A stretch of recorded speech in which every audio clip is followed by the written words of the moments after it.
Welcome back to Shrink by Quint, the podcast where I take big psychotherapeutic ideas and big cultural shifts and shrink them into something you can carry in your back pocket. Today, we're going to be looking at language, consciousness, and alignment, the question at the very heart of AGI. One of the oddest developments of recent years is that an idea once confined to philosophers and contemplatives has suddenly become central to artificial intelligence. The idea is this: language is not reality. The words we use are not the things they describe. And once we forget that, trouble generally follows.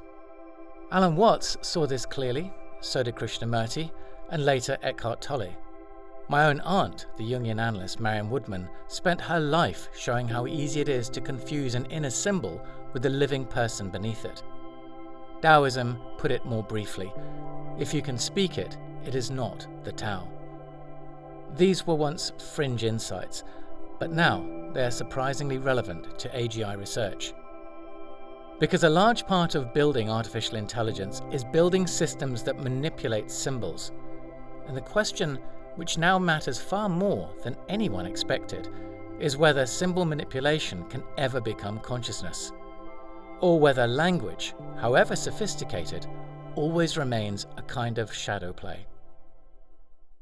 Consider how this works in ordinary life.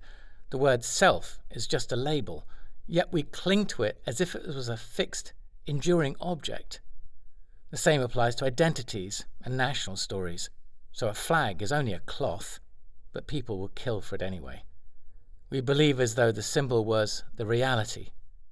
And sometimes we even prefer it that way, because symbols feel cleaner and, well, easier than the messy unpredictability of the living world. Marian Woodman noticed that the psyche does the same thing internally. Archetypes can guide us, but once they harden into literal roles, they begin to control us. You do not live your life so much as act out a script. Taoism's warning suddenly seems very practical. Every name conceals more than it reveals.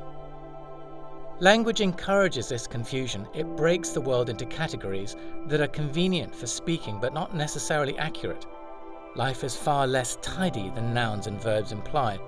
Alan Watts suggested that suffering begins the moment the map becomes more real than the territory. All of which brings us to AI. Systems like large language models operate entirely inside this symbolic realm. They predict patterns in text, not patterns in reality. Some researchers think consciousness can emerge from this. Daniel Dennett, Michael Graziano, Stanislas Dehaene. They all believe that if a system builds a rich enough self-model, something like awareness could appear.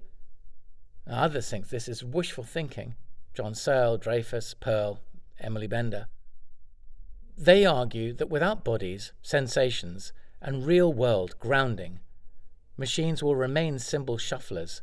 Impressive, certainly, but not conscious. Yet a more uncomfortable question sits beneath both positions. Does it matter? If an AI can soothe loneliness, mirror emotions, and keep the dopamine circuits gently humming, do we really care whether it's conscious? Human beings bond easily with things that merely feel responsive. If the simulation is good enough, the distinction between a mind and an imitation of one becomes psychologically, fuzzy. Alignment then becomes less about controlling a superintelligent entity and more about understanding our own vulnerabilities. Because if what we crave is the feeling of being understood, prediction may be enough to satisfy us. What's like to say that we imagine ourselves as swimmers in a river, forever battling the current, when in fact we are the current. Krishnamurti called this seeing without the word. Tolle called it presence. Woodman called it embodiment. Taoism would say that life goes better when we stop trying to force it into our categories and simply pay attention. In the age of AI, this old advice becomes unexpectedly relevant.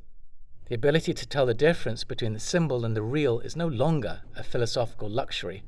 It's becoming a practical skill.